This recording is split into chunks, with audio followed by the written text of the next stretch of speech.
నమస్తే welcome to I news. Cricket king Virat Kohli ఎప్పటికప్పుడు తన ఫామ్ ను నిరూపించుకుంటూ పరుగుల వరద సృష్టిస్తున్న కష్టాలు విమర్శలు మాత్రం తప్పడం లేదు.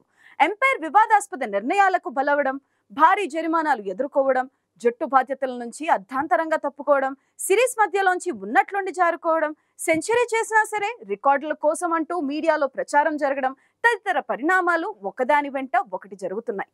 ఇవన్నీ యాదృచ్ఛికంగా జరుగుతున్నాయా, లేదంటే కోహ్లీకి వెనుక ఏమైనా కుట్ర జరుగుతుందా అనే అనుమానాలు కలుగుతున్నాయి.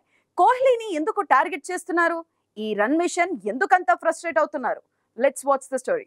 సమకాలీన క్రికెట్ లో విరాట్ కోహ్లీని మించిన మొనగాడు ఎవరూ లేరు. రికార్డుల పరంగా చూస్తే సమీప భవిష్యత్తులో ఆయన్ని బీట్ చేసేవారు కూడా కనిపించడం లేదు. విరాట్ కోహ్లీ బ్యాటింగ్ కు వస్తున్నాడంటే ప్రత్యర్థి బౌలర్లకు దడే.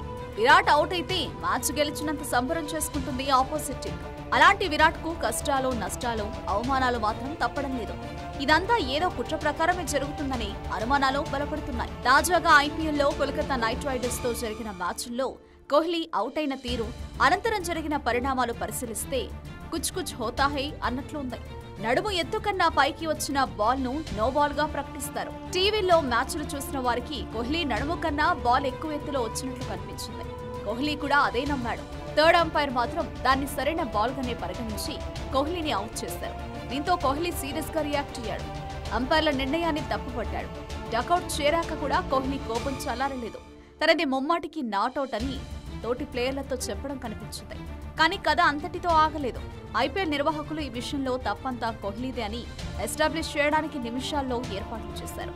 కేకేఆర్ బౌలర్ హర్షిత్ రాణా వేసిన ఫుల్ టాస్ బాల్ ను కోహ్లీ క్రీజ్ ముందుకు వచ్చి ఆడాడని, అదే క్రీజ్ లో ఉంటే బాల్ తన నడుము కన్నా తక్కువ ఎత్తులో వచ్చిన విషయం అర్థమయ్యేదని అంపైర్ ప్యానెల్ నుంచి ఘాటైన సమాధానం వచ్చింది. కోహ్లీ నడుము ఎత్తు 1.04 మీటర్ల ఎత్తు అని, కానీ బాల్ ఎత్తు మాత్రం 0.92 మీటర్లే అని వీడియో ఫోటోలతో సహా స్టార్ స్పోర్ట్స్ వివరించింది. అంతేకాదు, కోహ్లీ ఎంపైర్ల మీద తిరగబడ్డాడనే నేరం మోపుతూ లెవెల్ 1 పనిష్మెంట్ కింద మ్యాచ్ ఫీజులో 50% కోత పెట్టారు. మరోసారి ఇలా జరిగితే మరింత తీవ్రమైన శిక్ష తప్పదని హెచ్చరించారు. ఈ విషయంలో తప్పంతా విరాట్ కోహ్లీదే అన్నట్లుగా అందరి అభిప్రాయం ఏర్పడేలా పరిణామాలు జరిగాయి. సహజంగా గ్రౌండ్ లో తనకు అన్యాయం జరిగిందని భావించే క్రికెటర్ క్షణికావేశానికి లోనవ్వడం సహజం. అంపైర్లో మ్యాచ్ రిఫరీ కూడా దాన్ని అర్థం చేసుకుంటారు. క్రికెటర్లపై చాలా వరకు ఫిర్యాదు చేయరు. కానీ కోహ్లీ విషయంలో అలా జరగలేదు. తమను దూషించారని ఎంపైర్లు ఫిర్యాదు చేయడం, మ్యాచ్ రిఫరీ భారీ జరిమానా విధిస్తూ నిర్ణయం తీసుకోవడం వెంటనే జరిగిపోయాయి. ఈ విషయంలో కోహ్లీకి మాజీ క్రికెట్ దిగ్గజాలు కానీ, సమకాలీన క్రికెటర్లు కానీ ఎవరూ మద్దతుగా రాకపోవడం మరో విశేషం. ఒక్క సిద్ధు మాత్రమే కోహ్లీది అవుట్ కాదని ప్రకటించారు. కోహ్లీ విషయంలో ఇలా జరగడం ఇది మొదటిసారి కాదు. చాలా సార్లు అవమానాలు, కష్టాలు ఎదుర్కొన్నారు. గత సీజన్లో కూడా మొత్తం మ్యాచ్ ఫీజును జరిమానాగా విధించారు. Lucknow super giant mentor Gautam Gambhir తో గొడవ పడ్డాడని కోహ్లీకి జరిమానా విధించారు. లక్నో బౌలర్ నవీన్ ఉల్ హక్ తో గొడవ కూడా పెద్ద దుమారం లేపింది. గతంలో టెస్ట్ కెప్టెన్ గా కొనసాగలేను అని మాత్రమే కోహ్లీ చెప్తే ఆయన్ను వన్డే, టీ20 జట్ల కెప్టెన్సీ నుంచి కూడా తొలగించారు. తనను సంప్రదించకుండానే తన కెప్టెన్సీని ఊడిపీకారని కోహ్లీ అప్పుడే ఆరోపించారు. కోహ్లీ కెప్టెన్సీ పోవడానికి అప్పుడు బీసీసీఐ అధ్యక్షుడిగా ఉన్న సౌరవ్ గంగూలీ కారణమన్న విమర్శ ఉంది.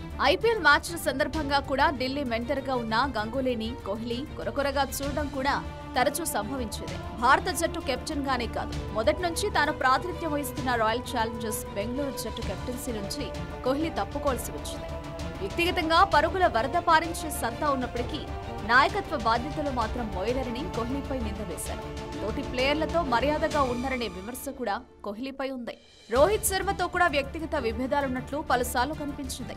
పలువురు సీనియర్ క్రికెటర్లు ఇన్స్టాలో కోహ్లీని అన్ఫ్రెండ్ చేసుకున్న సంఘటనలు కూడా ఉన్నాయి.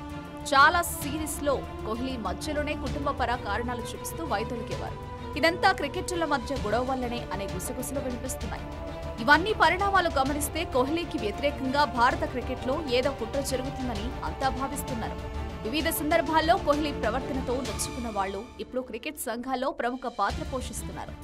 వారే దీని వెనక ఉన్నట్టు అనుమానాలున్నాయి.